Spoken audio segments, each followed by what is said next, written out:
Assalamualaikum warahmatullahi wabarakatuh. Innal hamdalillah nahmaduhu wa nasta'inuhu wa nastaghfiruh wa na'udzu billahi min shururi anfusina wa min sayyiati a'malina. Man yahdihillahu fala mudilla lahu ومن يضلل فلا هادي له.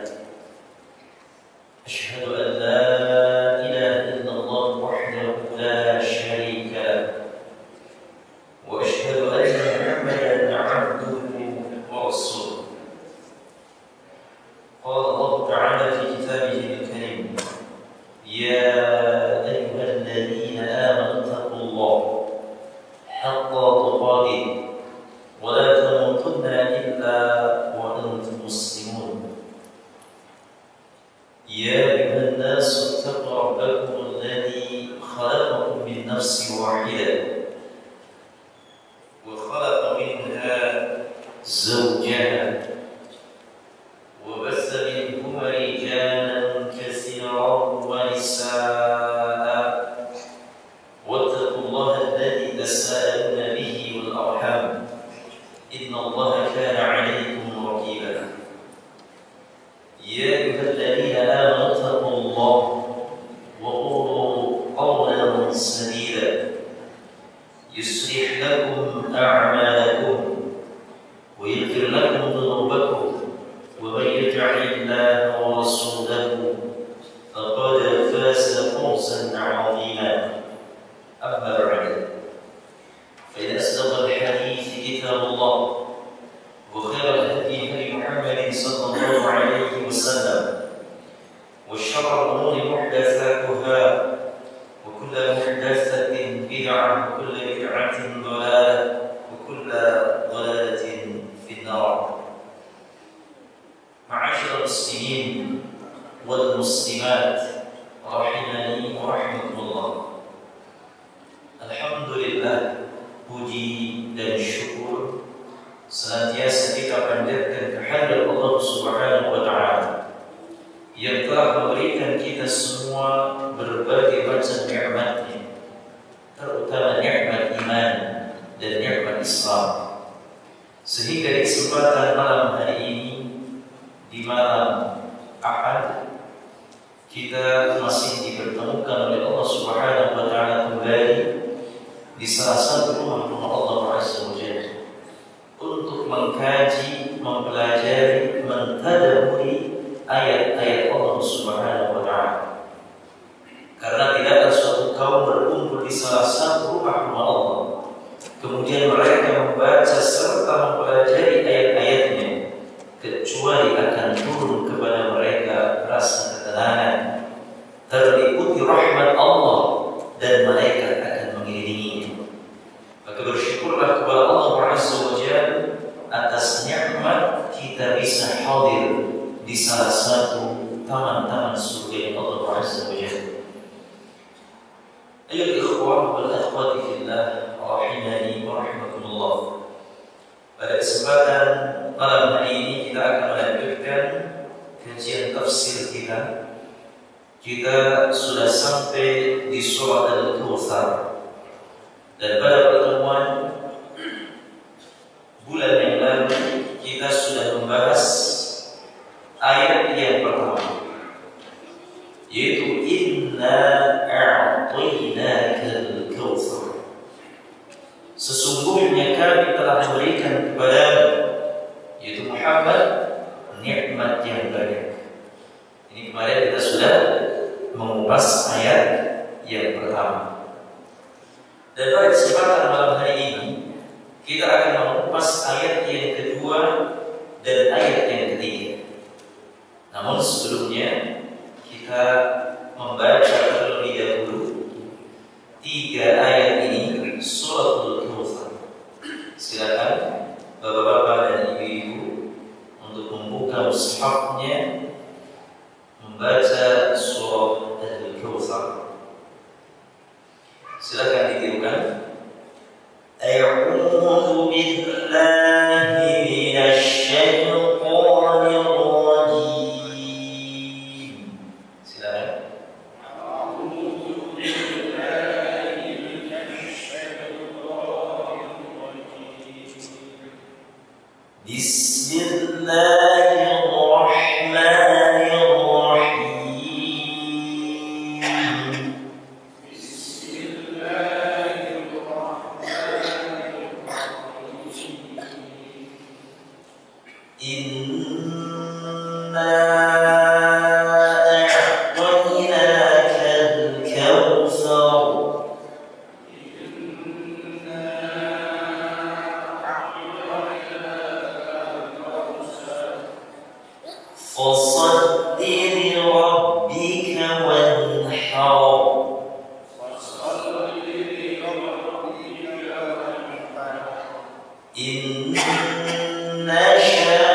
Yang hendaknya kita amalkan, yang hendaknya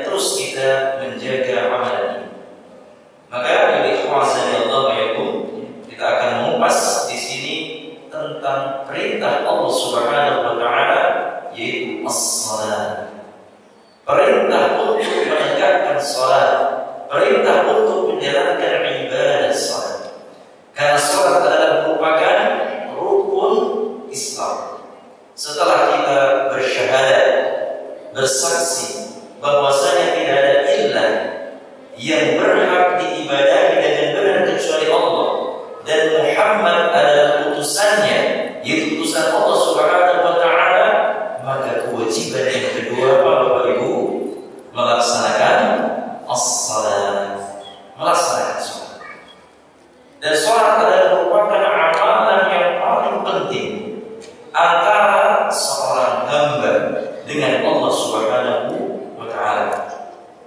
Bahkan salat adalah merupakan kewajiban setelah kita ikhlas di dalam ibadah kepada Allah Subhanahu wa taala. Sebab salat itu adalah merupakan tiang agama Bapak Ibu ya. Jadi apabila salat kita rapuh, salat kita tidak kuat, maka Islam kita pun tidak kuat. Karena salat diibaratkan adalah sebuah tiang, Pak. Ya.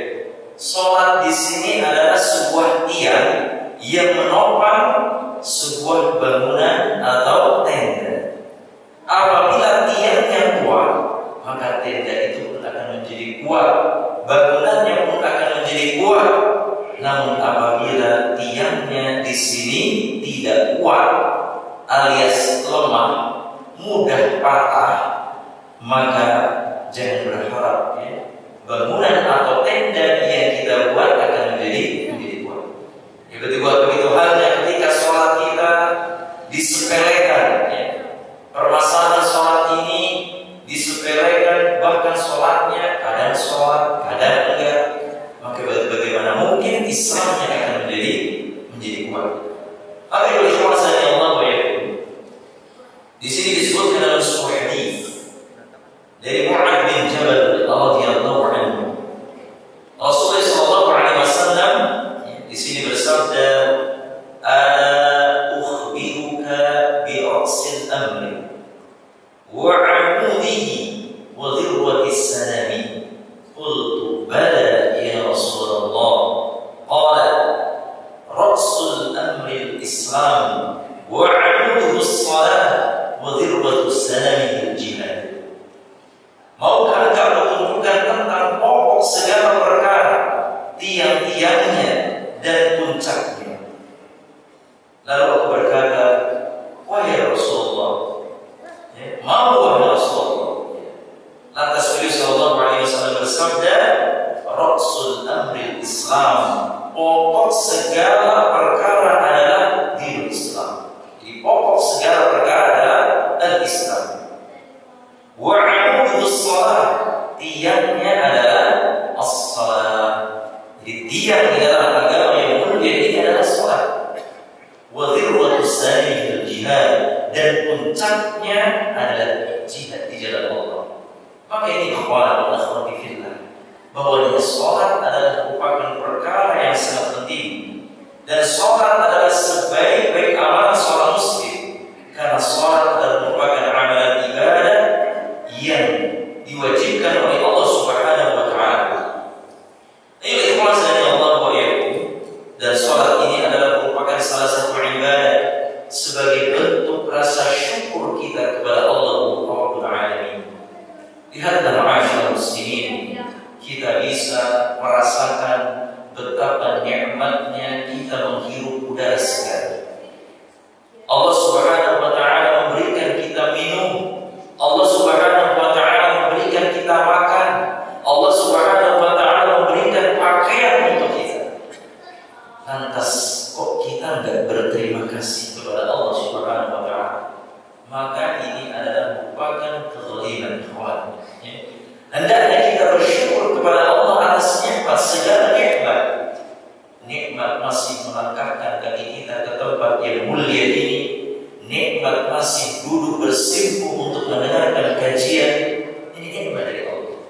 Maka bentuk rasa syukur kita kepada Allah Azza wa Jalla, hendaknya kita mendirikan salat. Hendaknya kita jaga salat. Asyukru ta'atul mun'im. Bersyukur adalah dengan mentaati Allah Subhanahu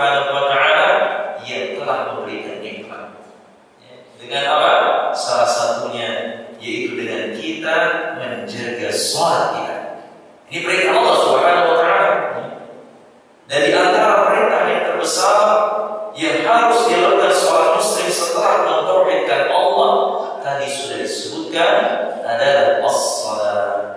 Salat Bapak Ibu ya. Jangan sampai kita tinggalkan. Dalam keadaan apapun kita tidak boleh meninggalkan salat. Dalam keadaan sakit, dalam keadaan berperang, dalam keadaan situasi yang sangat genting, tetap tidak boleh meninggalkan salat. Meskipun antum dalam kondisi sakit parah, ya, sementara antum masih sadar Bapak Ibu, wajib nggak sholat? Wajib. Bagaimana tata cara sholatnya? Ya, dengan isyarat kita masih sadar. Selama kita masih sadar dan kita masih ingat kepada Allah Azza wa Jalla, tetap wajib untuk melaksanakan sholat. Illa kecuali kalau kita tidak sadar. Kecuali kita sudah hilang ingatan. Karena salah satu kewajiban kita melaksanakan sholat yaitu berakal. Berarti orang yang meninggalkan sholat sementara wakalnya masih waras, berarti bagaimana Pak? Diibaratkan dia seperti orang majnun. Itu majnun Pak, gila ya, majnun. Kenapa? Gila dia. Kenapa? Berani meninggalkan sholat.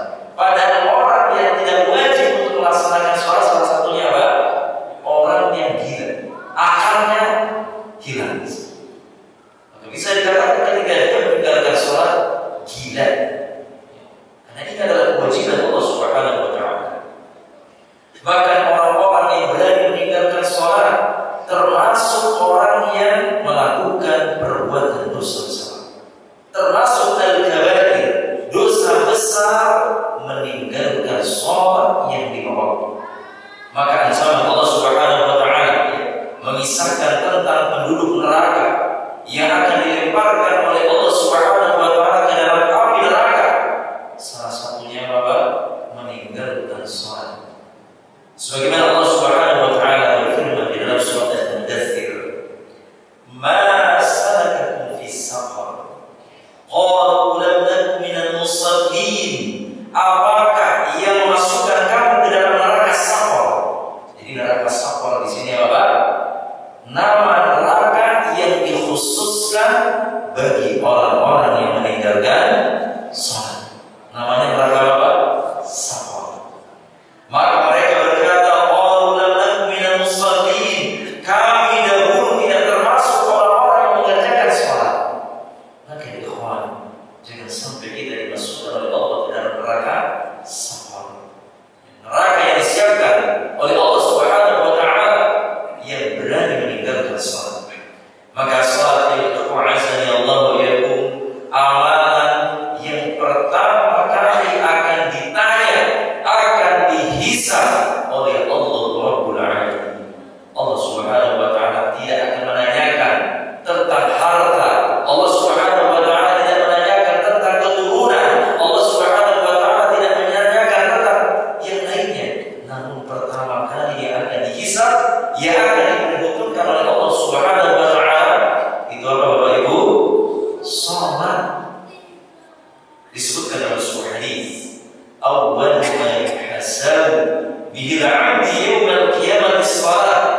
Fa in salahat salaha sa'iru 'amali wa in fasadat fasada sa'iru 'amali. Amalan yang pertama kali akan dihisab, akan diperhitungkan oleh Allah Subhanahu wa Ta'ala di yaumil qiyamah nanti adalah salat. Apabila salatnya baik, maka amalan yang lain akan menjadi baik. Namun apabila salatnya buruk, salatnya rusak, maka amalan yang lain akan menjadi rusak. Ini salat yang pertama kali akan dihisab oleh Allah Subhanahu wa Ta'ala.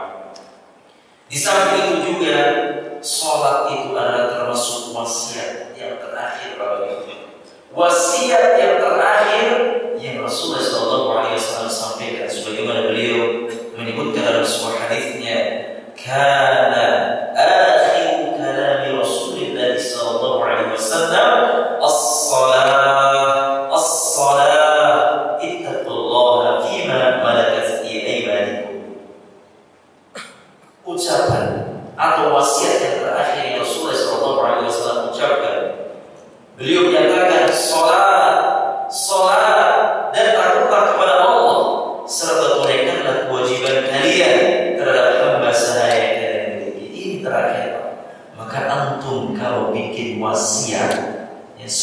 itu meninggal dunia, jangan sampai lupa masalah sholat. Ya. Ketika antum berwasiat sebelum meninggal dunia, jangan yang pertama kali dihitung apa? Apa di sini? Waris. Ya. Boleh waris nanti punya harta sekian, kemudian dibagi anaknya berapa, waris ya, diwasiatkan, boleh seperti itu. Akan tetapi pertama kali yang antum wasiatkan kepada anak cucu turunan antum pertama apa? Sholat. Jangan sampai meninggalkan sholat. Ini harus ditekankan ya, dari sejak mulai kecil, kemudian berinjak remaja terus. Maka di sini hendaknya kita tegas permasalahan masalah sholat ini. Ikhwazani Allah wa yakum, maka sebagai seorang muslim jagalah sholat. Jangan sampai kita meninggalkan sholat.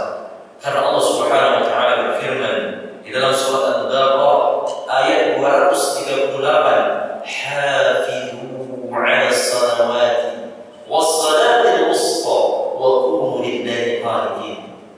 Jagalah semua sholat. Peliharalah kalian sholat. Yaitu sholat yang lima waktu. Dan berdirilah atau pelihara sholat al-wusta. Sholat wusta itu sholat apa Bapak Ibu? Sholat pertengahan. Sebagai orang mengatakan bahwasanya sholat wusta di sini adalah sholat asar. Sholat asar.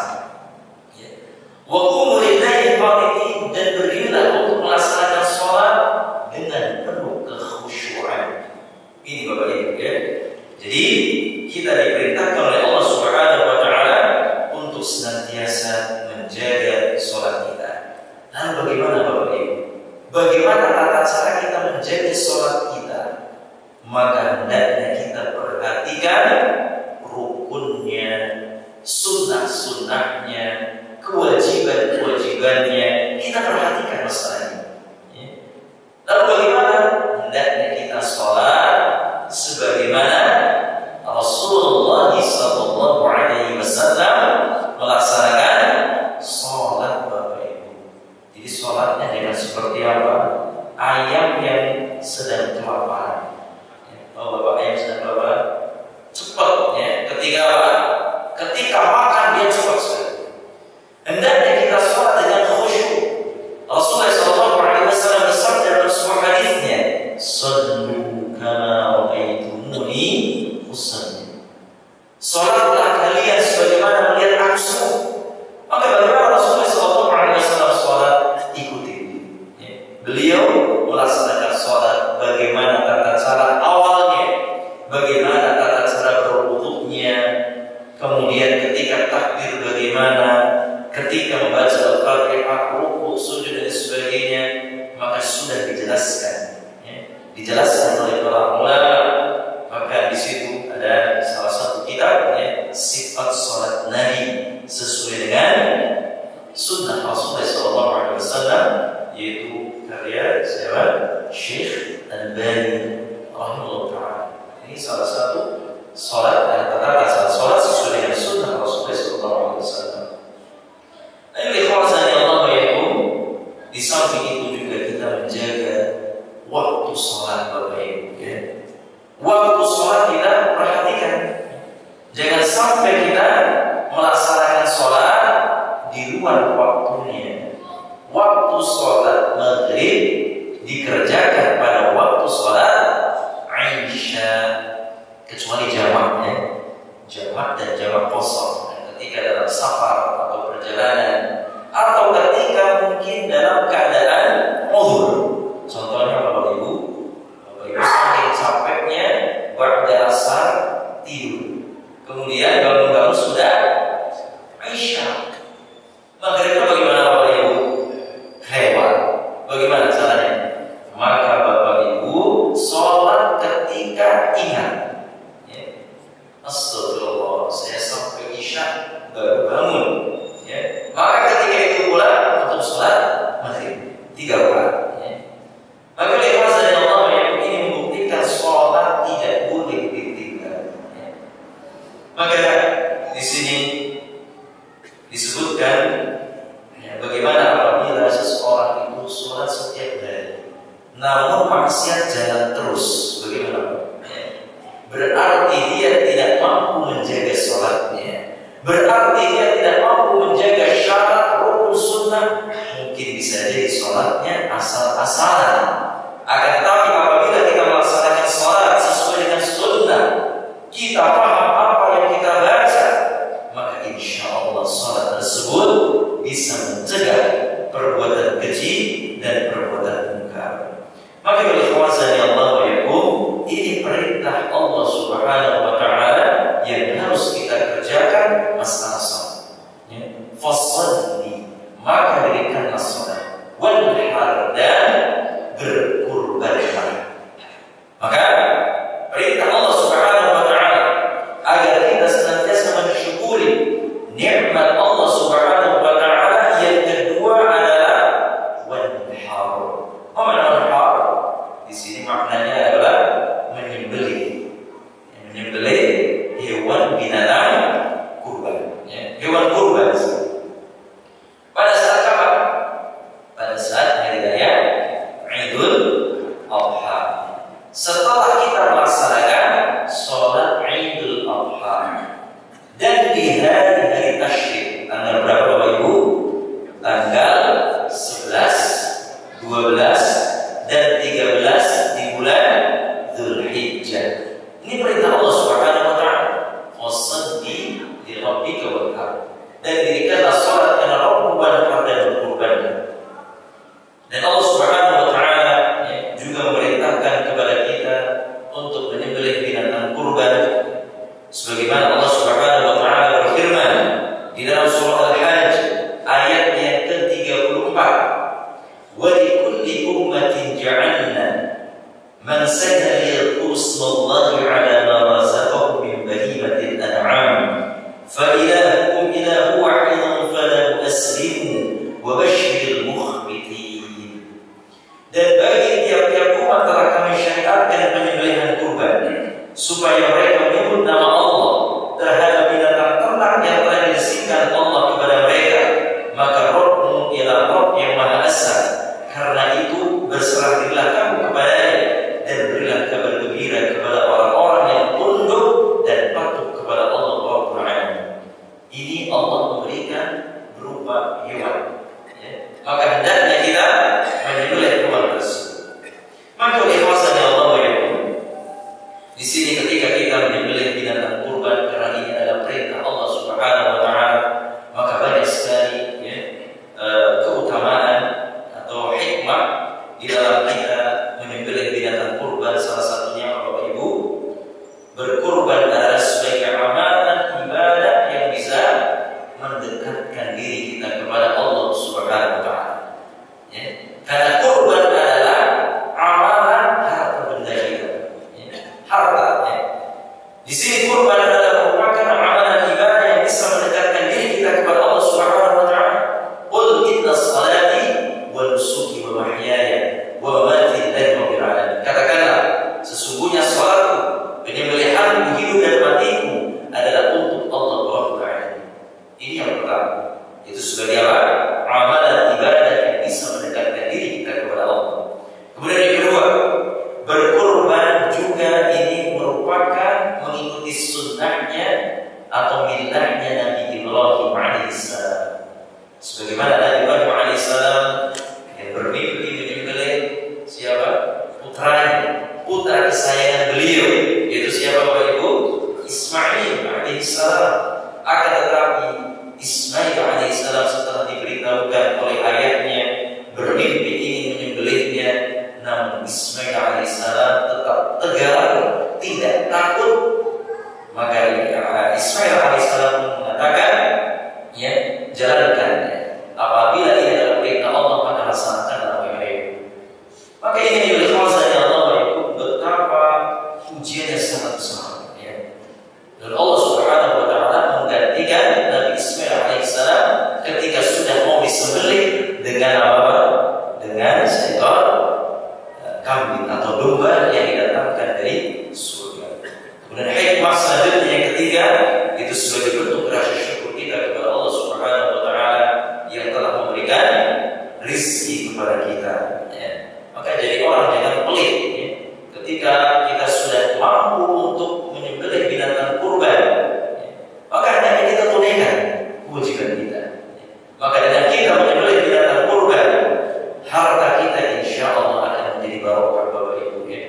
perintah Allah Subhanahu wa taala sebagai bentuk rasa syukur kita kepada Allah Subhanahu wa taala. Kemudian ketika kita menyembelih binatang kurban, memberikan kelapangan di hari raya untuk siapa? Untuk keluarga kita, untuk tetangga, untuk fakir miskin. Bahkan orang-orang kafir pun boleh dikasih. Boleh dikasih apa? Daging penyembelihan binatang kurban. Maka ini suatu hikmah yang sangat agung, hikmah yang sangat besar ketika kita menyembelih hewan kurban. Dan ini perintah Allah Subhanahu wa taala. Dan menyembelih binatang kurban adalah merupakan amalan yang paling utama di hari raya Idul Adha.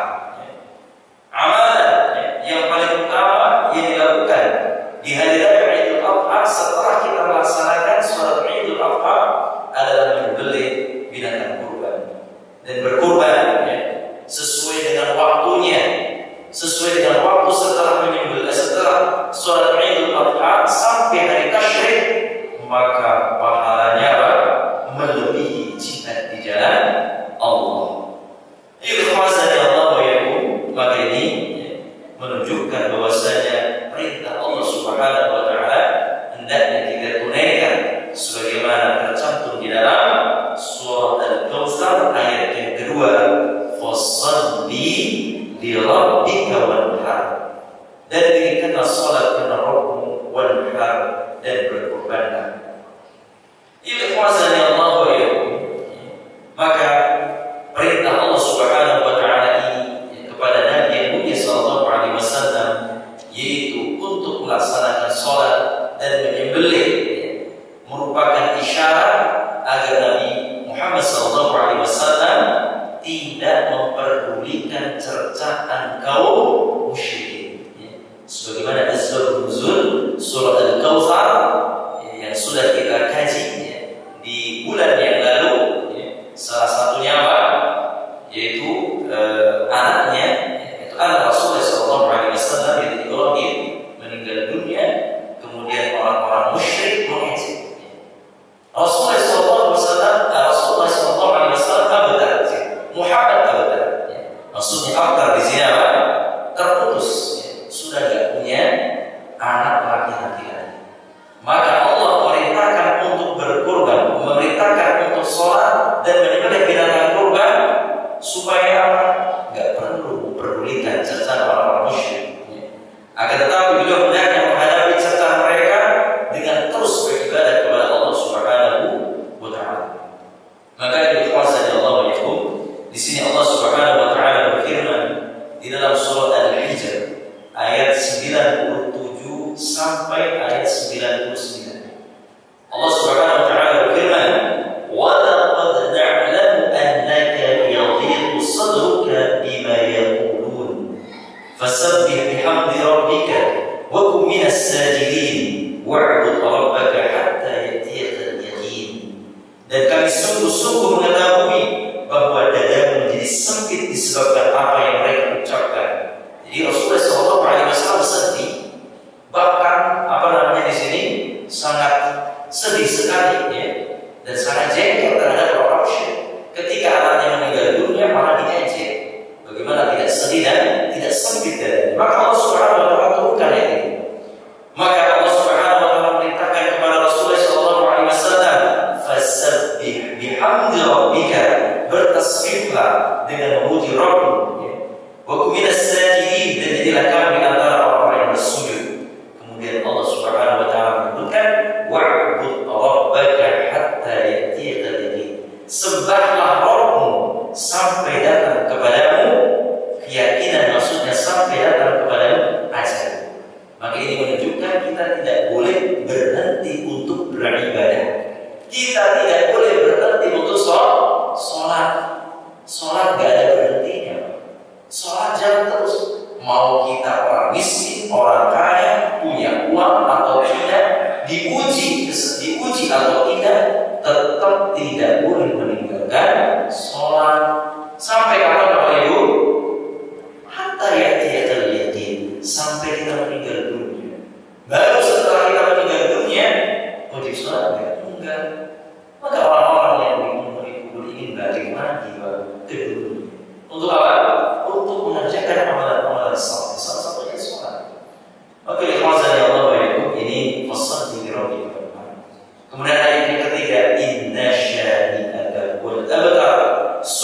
orang-orang yang membencimu, yaitu orang-orang kafir Quraisy, orang-orang musyrik, huwal abtar, ialah yang terputus dari apa? Rahmat atau kasih sayang Allah Subhanahu wa taala. Jadi orang-orang musyrik yang terputus di sini, ya. Maka ikhwan Allah ya. Hal inilah ya yang menjadikan Nabi kita yang mulia sallallahu alaihi wasallam sedih, ya, karena ditinggal meninggal putranya, namun Allah menurunkan ayat ini untuk menghibur Rasulullah sallallahu alaihi wasallam, ya. Maka Allah menurunkan ayat ini untuk mengatakan kepada mereka, merekalah yang abtar, merekalah yang tercela, merekalah pencela yang akan terputus dari rahmat Allah Subhanahu wa taala. Maka ini bukti bahwa Nabi kita yang mulia sallallahu alaihi wasallam tidak akan terputus. Contohnya apa? Bukti Rasulullah sallallahu alaihi wasallam tidak terputus, buktinya nama beliau sallallahu alaihi wasallam akan terus, ya, menjadi abadi sampai sekarang, Bapak Ibu. Sampai sekarang ketika kita menyebut nama Muhammad sallallahu alaihi wasallam, kita bersoal kepada beliau sallallahu alaihi wasallam. Namun para musuh-musuh Islam, orang-orang musyrik, maka mereka tenggelam di dalam sejarah dan merupakan orang. Dengan demikian, surah ini adalah merupakan bentuk kemuliaan, bentuk memuliakan Allah Subhanahu wa taala kepada Nabi kita yang mulia sallallahu alaihi wasallam sebagai penghibur. Maka hiburan kita sebagai seorang muslim apa? Beribadah kepada Allah Subhanahu wa taala. Karena seorang itu ingin hiburannya bermaksiat kepada Allah. Insya Allah Bapak Ibu, ketika kita berhibur atau ingin hiburan, maka hiburan yang dari kita beribadah kepada Allah Subhanahu wa taala. Maka ikhwan wa akhwati fillah, azza wa jalla, ini surah Al-Kautsar yang bisa kita kaji pada kesempatan malam hari ini. Alhamdulillah kita sudah menyelesaikan tafsir ringkasnya juz yang ke-30 surah Al-Kautsar. Insyaallah di kesempatan bulan depan, insyaallah semoga Allah Subhanahu wa taala berikan kita istiqomah, kesehatan untuk bisa melanjutkan di surah Al-Ma'un di bulan depan insyaallah. Karena waktunya sudah isya, ya. Maka saya cukupkan sekian.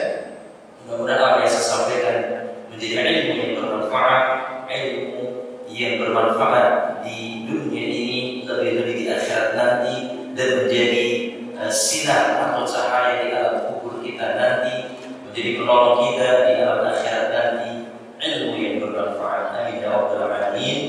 Dan semoga Allah Subhanahu wa taala memberikan kekuatan, keistiqomahan, kesabaran untuk terus menuntut ilmu syar'i, dan jangan sampai kita meninggalkan menuntut ilmu syar'i. Dan sekali lagi, jangan sampai kita meninggalkan sholat dalam keadaan apapun. Allahu a'lam bishawab. Nakhtim bi doa kafaratul majlis. Kita tutup kajian kita dengan doa kafaratul majlis.